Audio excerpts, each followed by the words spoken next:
Esse é o último vídeo desse projeto Brasil 200 anos, né?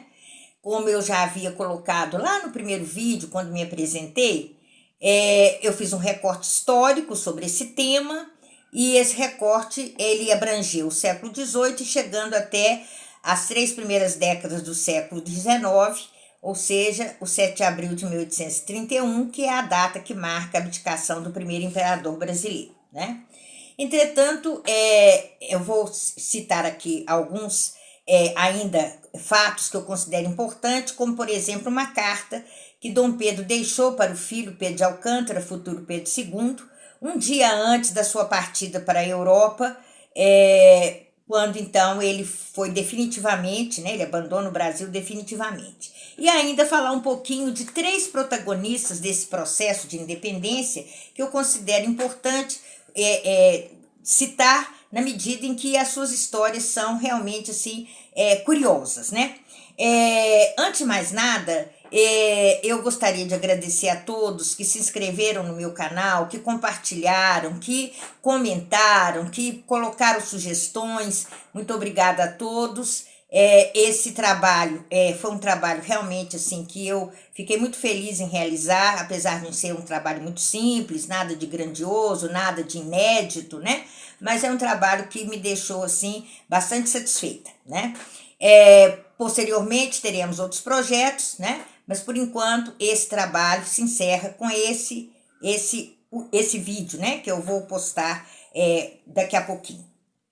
Então vamos começar lendo aqui a carta, um trecho da carta que Dom Pedro escreveu para Dom Pedro II, quando ele ainda era muito criança, um dia antes da sua partida, né, para a Europa, no dia 12 de abril de 1831, ele parte no dia seguinte, no dia 13, uma carta assim, bastante emocionada em que ele se despede do filho, né?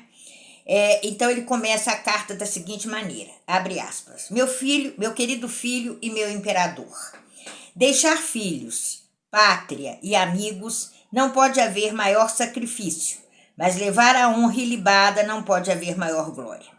Lembre-se sempre de seu pai, ame a sua e minha pátria, siga os conselhos que lhe derem aqueles que cuidarem da sua educação e conte que o mundo o há de admirar e que eu me hei de encher de ufania por ter um filho digno da pátria.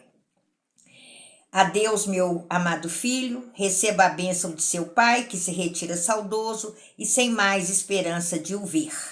Dom Pedro de Alcântara, 12 de abril de 1831. Muito bem, fecha aspas. Essa carta, cheia de emoção, ele deixa para o filho e no dia seguinte ele então parte para a Europa, realmente sem mais retornar ao Brasil, né?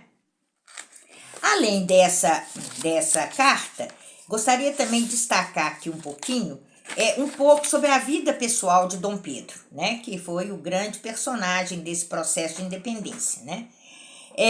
Então vamos falar um pouquinho dele, Pedro, a pessoa Pedro de Alcântara, né? Que na verdade, cujo nome completo era Pedro de Alcântara, Francisco Antônio, João Carlos Xavier de Paula, Miguel, Rafael, Joaquim, José Gonzaga, Pascoal, Cipriano, Serafim de Bragança e Bourbon, né? Dom Pedro viveu apenas 35 anos, né? Como eu já falei no vídeo anterior, ele nasce no dia 12 de outubro de 1798, no Palácio de Queluz, em Portugal, no mesmo quarto em que 35 anos depois ele veio a falecer, né? Ele foi um grande aventureiro, ele era um bom vivant, né? Quando ele proclamou a independência do Brasil, ele tinha apenas 23 anos. Ele tinha Napoleão Bonaparte como um grande ídolo, e inclusive tinha com Napoleão certo parentesco. Por quê? Porque ele casou-se com Leopoldina, que era irmã da segunda esposa de Napoleão, Maria Luísa, né? Maria Luísa se casa com Napoleão e era então a sua cunhada, né? Então Napoleão era o seu concunhado. E também pelo fato de que Napoleão foi casado anteriormente com Josefina de Beauharnais. E essa Josefina de Beauharnais era a avó da segunda imperatriz do Brasil, a Dona Amélia, né? Nós vamos ver que, do ponto de vista pessoal, Dom Pedro apresentava um temperamento bem explosivo, bem intempestivo, mas era também, como dizem os seus biógrafos, uma pessoa afetuosa, educada e carinhosa, né? Gostava muito de música, dizem alguns que ele tocava alguns instrumentos, como o oboé, né? Que é um instrumento de sopro aí, bastante interessante, era muito vaidoso, era muito religioso, tanto que todas as manhãs ele assistia à missa na Igreja da Glória, na sede do Império Brasileiro, era hiperativo, mulherengo, boêmio, gostava de uma mesa de jogo, né? E era também epilético, né? Sofria de epilepsia, tinha crises bem constantes, sendo que a primeira dessas crises acontece quando ele tinha apenas 13 anos de idade. Ele é o segundo filho do casal João e Carlota Joaquina, né? O primeiro filho, que se chamava Antônio, morreu com apenas 6 anos de idade. Para alguns estudiosos e biógrafos do imperador brasileiro, ele teve uma educação bem precária. Alegam esses biógrafos que a educação de Dom Pedro foi uma educação bem, assim, deficitária, né? Por quê? Porque diz que ele cometia erros de ortografia, ele não pontuava corretamente, errava muito nas concordâncias, né? Tanto que ele passou a história como um soberano iletrado. Mas para outros estudiosos e biógrafos de Dom Pedro, como Otávio Tarquínio de Souza, que na sua coleção História dos Fundadores do Império do Brasil, alega que Dom Pedro, ao contrário, era uma pessoa que buscava o conhecimento. Tanto que para Otávio Tarquínio, ele afirma que ele chegou a ler várias obras de pensadores iluministas e que o seu grande ídolo era Voltaire. Dom Pedro teve 2 casamentos, né? O primeiro com a imperatriz Leopoldina, o segundo com a Amélia. Desses 2 casamentos foram gerados 8 filhos. Calcula-se que fora do casamento ele tenha tido 16 filhos, né? E uma curiosidade é que ele, entre novembro de 1823 até agosto de 1824, ele teve 3 filhos com 3 mulheres diferentes, né? Um com Maria Benedita era irmã de Domitila de Castro, um outro filho com a própria Domitila e um outro com a imperatriz Leopoldina, né? Dom Pedro, então, como eu já disse, vem a falecer aos 35 anos de idade, faltando apenas 2 semanas para ele completar 36, vítima da tuberculose. Bom, a outra personagem que eu gostaria de destacar é a imperatriz Leopoldina, né? Imperatriz Leopoldina, ela pertencia à dinastia dos Habsburgo, do Império Austro-Húngaro, né? Ela era filha do imperador austríaco Francisco I e sobrinha neta da rainha Maria Antonieta da França, que foi guilhotinada pela Revolução Francesa de 1789. Ela tinha 20 anos quando ela chegou ao Brasil para se casar, para se unir, né, ao marido Dom Pedro I. Ela era irmã de Maria Luísa. Maria Luísa era a irmã com quem ela tinha mais afinidade, apesar dela ter uma irmandade bem numerosa, né? O pai dela se casou várias vezes, enviuvava e se casava novamente. Ela era filha do 3º casamento do pai. E ela, Maria Luísa, foi obrigada a se casar com Napoleão em troca de uma paz superficial entre França e Áustria, certo? Nós vamos ver que Napoleão já havia sido casado com Josefina, né, de Beauharnais, e como ela não podia lhe dar herdeiros, ele se separa dela e foi feito o casamento dele, Napoleão, com Maria Luísa, irmã da imperatriz Leopoldina do Brasil. Tanto que quando esse casamento foi consolidado, Leopoldina vai escrever uma carta para a irmã, que ela tratava de Louison, né? Essa carta é datada de 1816, onde ela diz o seguinte, abre aspas, nós, pobres princesas, somos como dados que se jogam e cuja sorte ou azar depende do resultado. Esse trecho, essa carta, né, o trecho que eu li é de uma carta que está publicada neste livro, né, Cartas de uma Imperatriz, certo? É uma coletânea de 300 e tantas cartas escritas pela Imperatriz Leopoldina a seus familiares, amigos, né, professores, pessoas com que ela se relacionava. Ela teve uma educação bastante esmerada, né? E nós vamos ver que o casamento entre ela e o imperador brasileiro vai se dar por procuração no dia 1º de junho de 1817. Ela chega ao Brasil 3 meses depois, ela desembarcou no Rio de Janeiro, né? Uma viagem longa, e trouxe uma bagagem também bastante volumosa, né? Eram 42 caixas de mais ou menos 1,40 m de altura, cada uma, né? E essas caixas continham enxoval da imperatriz, os presentes de casamento, né, que ela ganhou, e uma biblioteca, tá? Uma curiosidade é que nessa bagagem vieram também 3 caixões ricamente ornamentados, caso a princesa morresse durante o percurso. Além da princesa, vieram também, acompanhando-a, uma camareira, um mordomo, 6 damas, 4 pajens, 6 nobres húngaros, um capelão, 6 guardas e também naturalistas, desenhistas, pintores, paisagistas, mineralogistas e botânicos, né? Entre 1819 e 1823, a imperatriz passou por 8 gestações, das quais sobreviveram dessas 8 gestações 5 filhos, que eu até já citei o nome no vídeo anterior. Maria da Glória, Maria Januária, Paula Mariana, que faleceu aos 10 anos de idade, vítima da tuberculose, Francisca Carolina e Pedro de Alcântara, futuro Dom Pedro II. Logo após a independência, Leopoldina passou a se sentir abandonada pelo marido, hostilizada, humilhada, né? Tanto que nas cartas que ele envia à família, ela demonstra claramente essa amargura, esse pessimismo, né? Além do mais, ela passou a se endividar muito, porque ela recebia muito poucos proventos para suas despesas pessoais e para as despesas da casa e dos filhos, né? O endividamento da imperatriz, segundo alguns historiadores, foi tão grande que quando ela morreu em 1826, o parlamento brasileiro teve que votar, em caráter emergencial, uma medida orçamentária para pagar os seus credores, né? Leopoldina sofre um aborto no dia 2 de dezembro de 1826 e no dia 11 do mesmo mês ela vai falecer, faltando apenas um mês para que ela completasse 30 anos, né? Leopoldina morreu jovem demais, a morte dela foi considerada assim,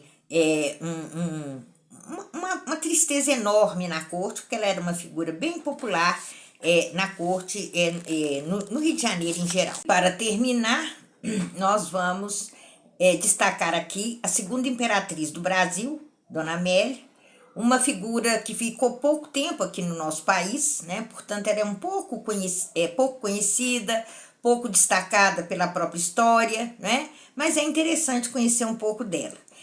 O nome dela era Amélia Augusta Eugênia Napoleona.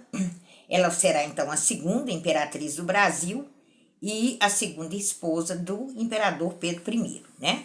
Ela era membro de uma linhagem da nobreza germana. Amélia era neta de Josefina de Beauharnais. Josefina foi casada com Napoleão e o seu pai, Eugênio de Beauharnais, era o duque de Laustenberg, foi adotado como filho pelo imperador francês. Com a deposição de Napoleão do trono francês em 1814, a família de Amélia ficou assim um pouco com uma situação meio incerta, né? Sem perspectiva para o futuro, enfim. E aí, o casamento com Dom Pedro seria uma boa alternativa, né? Para garantir o status dos Laustenberg, garantir, né? Essa importância social dessa família alemã. Antes de Amélia, 8 jovens da nobreza da Europa haviam se recusado o pedido nupcial de Dom Pedro I. Porque na Europa, além de Dom Pedro ter uma fama, né, de mulherengo, de manter relações extraconjugais, de ser bastante galanteador, corria a boca pequena que ele havia matado, ou pelo menos teria contribuído com a morte da imperatriz Leopoldina quando ele a agrediu fisicamente. Então, isso era, assim, se tornou praticamente um escândalo, né, em toda a Europa. Bom, Amélia vai atender aos requisitos, às exigências, né, do governante brasileiro, que sempre pedia uma esposa bem-nascida, bela, virtuosa e culta, né? O jornal inglês London Times, numa época, noticiou numa certa época que a Amélia era uma das princesas mais educadas e uma das mais preparadas da Alemanha. O casamento vai se dar por procuração e vai acontecer no dia 2 de agosto de 1829. A nova imperatriz ela vai chegar ao Rio de Janeiro no dia 15 de outubro do mesmo ano. Ela vai ser recepcionada pelo marido e pelos seus enteados, né? Ela logo chamou atenção pela beleza, pela delicadeza, pelo bom gosto, e ela também vai assumir o seu papel, né, de imperatriz do Brasil, e vai impor à corte algumas mudanças, como o uso do francês, da língua francesa, como uma língua oficial. Ela vai atualizar a moda e a culinária na corte, renovar a prataria e os serviços, né? Ela, desde que ela chegou, ela vai manter um bom relacionamento, né, com os seus enteados, a ponto de Dom Pedro, que era ainda bem criança, né, chamá-la de mamãe. Ela vai ficar, como eu já disse, pouco tempo no Brasil, de 15 de outubro de 1829 até 7 de abril de 1831. Com a abdicação de Pedro I, ela e o marido partem para a França, levando então a filha mais velha de Dom Pedro com Leopoldina, que é Isabel Maria, né? E ao deixar a corte brasileira, Amélia estava grávida de sua única filha, Maria Amélia, conhecida como a Princesa Flor. A Princesa Flor morreu aos 22 anos de idade, vítima da tuberculose. E Dona Amélia morre aos 60 anos em Lisboa, em 26 de setembro de 1873. Então, um pouquinho aí desses personagens, né, que tiveram uma importância nesse período histórico. Antes de encerrar, eu gostaria também de fazer uma pequena reflexão, né? Durante toda essa trajetória em que eu desenvolvi esse projeto, eu falei a respeito da independência do Brasil, a independência do domínio português, né, a qual nós éramos atrelados, permanecemos como colônia de Portugal por 300 anos, até que em 7 de setembro de 1822 alcançamos a nossa independência, rompemos as relações de subordinados a Portugal, o Brasil como um submisso à nação portuguesa, né? Nessa celebração dos 200 anos, é bom refletir, não só comemorar, mas também refletir um pouco, né? Será que realmente atingimos esse nível, um alto grau de liberdade? Eu considero que para chegarmos a essa liberdade, né, plena, temos que nos libertar de muitas coisas ainda, né? Nos libertar das desigualdades, nos libertar dos preconceitos, das discriminações, e isso, na verdade, ainda é um problema que nós, enquanto brasileiros, enfrentamos, né?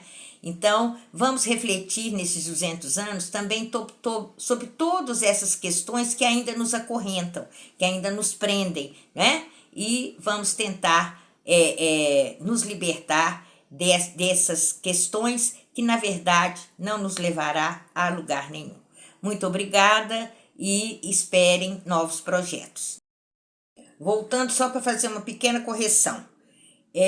Eu falei que a Dona Amélia e Dom Pedro embarcam para a França no dia 13 de abril de 1831, levando uma das filhas de Dom Pedro com Leopoldina, que é Maria da Glória, e não Isabel Maria. Obrigada.